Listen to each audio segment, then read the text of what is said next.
Bună, dragilor, și bine ați venit la o nouă citire.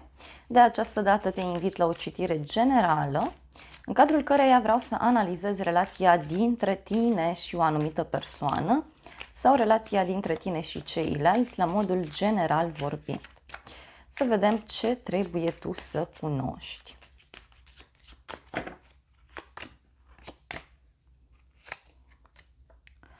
Ok, văd că te afli într-o perioadă puțin agitată. Poate aștepți un răspuns. Este o perioadă în care ai foarte multă energie. Ok. Mai văd aici și o relație cu o persoană care dorește foarte, foarte mult să te ajute. O persoană care ție îți este alături. La baza pachetului avem 4 de bâte, 3 de monede și cu turnul. Uite, aici urmează să primești o veste legată de un eveniment important din viața ta. Această veste se poate lăsa cu o sărbătoare, cu o celebrare, însă văd aici și faptul că dacă ești într-un triunghi amoros, se pare că în momentul de față lucrurile se cam destramă. Văd aici o veste pe care o primești în legătură cu o petrecere fie privată, fie este vorba despre o întâlnire dintre câțiva prieteni, deci văd puțini oameni aici. La muncă văd aici un eveniment important care urmează sau în general în viața ta. Dacă ești într-o relație, văd aici că te afli într-o perioadă în care sărbătorești ceva sau urmează un eveniment important.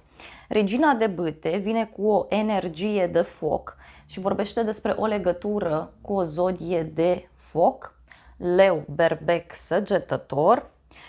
Este o perioadă aici de foarte mare activitate între tine și o anumită persoană. Văd că aveți ceva în comun, există pasiune, există atracție, există chimie în momentul de față. La baza manifestărilor tale este arcana majoră Diavolul, care îmi spune despre faptul că ești într-o perioadă în care ești mai temător din fire, ești într-o perioadă în care îți dorești foarte mult să deții controlul, fie asupra relației, fie asupra celorlalți. Și mai văd aici că te afli într-o relație toxică. Da? Într-o relație toxică, dar văd că ești foarte concentrat, uite, și de planul material. Pentru că aici în exterior văd faptul că în momentul de față pentru tine este foarte importantă o veste pe care o aștepți, fie legată de o casă, legată de o sumă mai mare de bani sau uite că aștepți o veste importantă legată de o persoană dragă ție. Persoana la care tu te gândești în momentul de față este sub influența unei femei sau este sub influența unei probleme financiare. Mai văd aici cavalerul de spade. În momentul de față ești puțin cam irascibil, poate te-ai certat cu cineva recent sau poate că ești într-o perioadă mai sensibilă din fire. Însă sfatul este, uite, cu putere aici, să încerci să lași lucrurile să curgă de la sine, să încerci să nu mai ai control asupra lor. Puterea vorbește iarăși despre o legătură cu zodia leu, despre afirmarea ta personală. Deci îți dorești să preiei controlul, fie asupra acestei relații, fie asupra unei situații din viața ta. Pentru că, uite, văd aici un paj de bâte, deci ai legătură cu o persoană mai copilăroasă din fire, poate să fie cineva care este imatur în modul în care acționează, indiferent de vârsta pe care o are. Dacă ești într-o relație, persoana aceasta se gândește la tine și dorește să vă întâlniți, dorește să faceți tot felul de activități împreună, iar asul de monede aici vine cu o șansă foarte mare pentru tine. O oportunitate care ține fie de un proiect, de un loc de muncă, un loc nou în care mergi, dar văd aici și pe cineva care se pregătește să vină să-ți ofere ceva, fie un cadou, fie o recompensă. Deci, cineva are să-ți ofere ceva. Tu aici primești o veste bună, foarte curând. Apoi, în viitorul apropiat, văd aici pajul de spade, multe conversații pe care le vei avea cu o anumită persoană, dar văd aici și faptul că vei încerca să descoperi ceva împreună cu persoana iubită. Dacă ești singur sau singură, să știi că este cineva aici în jurul tău care dorește să te cunoască. Și în viitorul apropiat văd că veți avea discuții în acest sens. Din nou, pajul de monede la baza manifestărilor tale, o energie tânără, deci este clar că te afli într-o etapă în care experimentezi lucruri noi, faci tot felul de lucruri pe care până acum nu le-ai mai făcut. Văd aici că urmează să studiezi ceva sau urmează să analizezi o situație importantă pentru tine. Cealaltă persoană sau în exteriorul tău, 10 de monede, din nou această energie de pământ, de abundență. Văd aici o legătură cu familia foarte puternică, dar văd și o bucurie pentru tine. 10 de monede reprezintă un apogeu din punct de vedere material. Persoana la care tu te gândești în viitorul apropiat va avea ceva de rezolvat legat de casă, legat de familia sa. 4 de monede. Uite, această veste care apare, să știi că te face să te simți mult mai sigur, mult mai stabil. Și chiar în cadrul acestei relații o să simți că lucrurile sunt mult mai sigure, mult mai stabile între voi. Apoi avem steaua. Persoana asta să știi că îți va oferi niște vești. Da? Dar și comportamentul tău aici văd că îl va face să simtă că are o speranță cum că lucrurile merg înspre bine. Mai văd aici o noutate care apare legată de străinătate, legată de o persoană care se ocupă cu un domeniu nou de activitate. Este cineva aici care speră mult la tine. 8 de cupe. Celălalt, în viitorul apropiat aici, văd că va renunța fie la o activitate, fie va renunța sau pur și simplu îi se termină, da, o perioadă în care e agitat sau o perioadă în care are probleme. Pentru că, uite, aici avem 2 de spade. Este clar că aici din nou mi-apare o lipsă de comunicare. 2 de spade îmi spune despre faptul că în viitorul apropiat vei avea de luat o decizie foarte importantă pentru viața ta, pentru tine. Vei rămâne foarte surprins în legătură cu aceste lucruri pe care tu le vei afla aici. Hai să vedem ce anume vei afla. Pentru că pajul de spade vorbește despre o persoană curioasă. Da, uite, sunt niște detalii pe care le vei afla și care te vor lăsa fără cuvinte. O legătură văd aici cu zodia Fecioară. Da? Și este ceva legat de un drum, ceva legat de o victorie, dar în egală măsură văd și o supărare. O supărare legată de o așteptare mare. Mai vreau o carte. Dacă ești într-o relație, văd că lucrurile vor fi ceva mai reci între voi în viitorul apropiat. Așa cum spuneam, niște secrete aici care se află, dar simt aici o puternică legătură telepatică între voi. Da? Dacă ești femeie, atenție că ai legătură cu un bărbat care este foarte autoritar.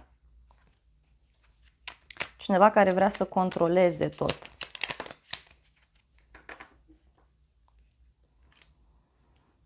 Uite, te interesezi aici în legătură cu cineva, în legătură cu fie o activitate comună pe care o faceți, fie ceva legat de o casă, ceva legat de o stabilitate dintre voi. Să vedem în viitorul puțin mai îndepărtat, 2-3 zile. Aici avem 5 de bâte. Uite, aici iar apare o ceartă sau o discuție în contradictoriu. 5 de bâte poate să vorbească și despre o eventuală gelozie care apare între voi. 9 de cupe. Uite, văd că în viitorul apropiat pentru tine apare o bucurie foarte mare. Văd bucurie, mulțumire, împlinire. Cealaltă persoană, justiția, o legătură cu zodia Balanță, văd aici. Uite, cealaltă persoană va reuși să rezolve ceva important legat de justiție, ceva legat de acte, dar văd că persoana asta va reuși să te ajute într-o problemă legată de zona birocratică. De asemenea, văd că omul ăsta va lua o decizie și va reuși să se echilibreze. În inima ta, lumea, uite, te vei simți foarte împlinit, foarte mulțumit cu această veste. Lumea vorbește despre un succes, despre faptul că te simți bine în locul în care trăiești, în locul în care stai, dar lumea vine și cu un final karmic aici pentru tine. Este ca și cum te-ai resemnat sau este ca și cum în sfârșit te simți mulțumit și împlinit. Cavalerul de cupe vine cu o invitație către tine, o întâlnire pe care o aveți, dar văd aici o întâlnire care ți se propune. Dacă ești o persoană singură, vezi că poate să apară cineva în viața ta, chiar cu o cerere în căsătorie sau cu o propunere serioasă a unei relații. 6 de monede vorbește aici despre un cadou pe care urmează să-l primești de la persoana iubită, poate un ajutor financiar pentru alții dintre voi. Și hai să vedem tu. Regina de cupe, o legătură cu zodii de apă mai văd aici, Rac, Scorpion, Pești. Pe uite, să știi că urmează o perioadă de foarte mare bucurie pentru tine, foarte mari emoții. Regina de cupe vorbește despre liniște, despre pace, despre împlinirea dorințelor, dar văd aici și o legătură pe care o ai cu zona spiritualității sau cu zona medicală. Hai să vedem aici 5 de bâte. Uite, aici este vorba despre niște discuții, poate un contradictoriu care apar în cadrul unei celebrări, în cadrul unei petreceri sau e ceva legat de o bucurie mică și de aici apar discuții în contradictoriu, nu sunt neapărat negative. Da? Și uite, văd aici o decizie radicală pe care persoana asta o ia în legătură cu un copil, în legătură cu un proiect, în legătură cu un succes foarte mare.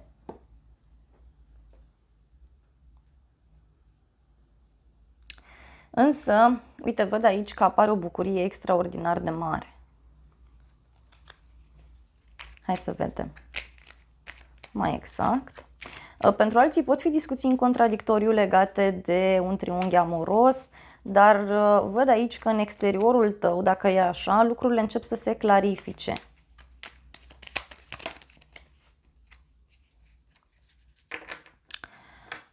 În viitorul apropiat apar niște discuții aici în contradictoriu, pentru că tu vei crede ceva, persoana asta va crede altceva, dar uite că până la urmă reușiți și rezolvați situația.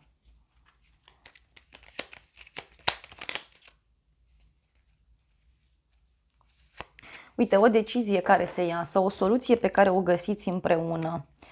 Da? Și pe neașteptate văd aici o eliberare. Niște mesaje pe care poți să le primești aici din partea unei persoane, mesaje care să schimbe destul de mult lucrurile. Pentru unii este vorba despre o veste pe care o primiți și care schimbă destul de mult relația. Poate să fie un sfârșit brusc, dar mai văd aici și faptul că apare o transformare mare pe neașteptate. Mai văd o legătură cu zodia Scorpion. Hai să vedem despre ce este vorba cu aceste mesaje, cu aceste vești rapide. Are legătură cu trecutul și cu o decizie pe care cineva o așteaptă sau o decizie pe care cineva urmează să o ia. Și văd aici o problemă de sănătate, da, care poate să apară pe neașteptate în viața cuiva, probabil în viața acestei persoane, sau o problemă legată de o asigurare medicală pentru alții dintre voi. Hai să vedem moartea, ce se închide.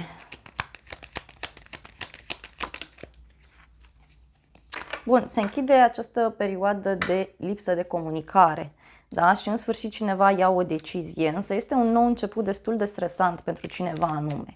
Și să vedem ce începe.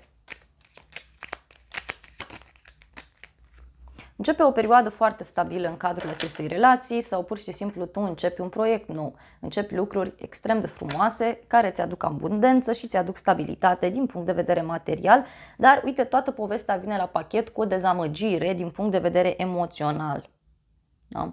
Cu o nedreptate pe care cineva ți-o face. Să vedem puțin justiția, cealaltă persoană. Da, persoana asta, uite, va lua o decizie legată de o căsătorie, legată de un eveniment important, dar mai văd aici că persoana asta va avea legătură cu o persoană pe care o respectă foarte mult și văd o victorie, o bucurie. Da, uite, pe neașteptate persoana asta vine și îți propune ceva. Și chestia asta te bucură. Hai să vedem ce îți oferă din punct de vedere emoțional. Uite, aici îți propune clar să fiți împreună pe viață, împreună. O legătură cu zodia Gemeni, dar și zodii fixe, Taur, Leu, Scorpion, Vărsător. Deci persoana asta îți va propune aici să fiți împreună pe viață, însă lucrurile acestea vor apărea într-un mod neașteptat. Da? Uite, un adevăr pe care îl află persoana asta sau chiar niște informații. Să vedem ce ți oferă 6 de monede, despre ce e vorba. Îți va spune un adevăr în legătură cu o împărțire de bani, în legătură cu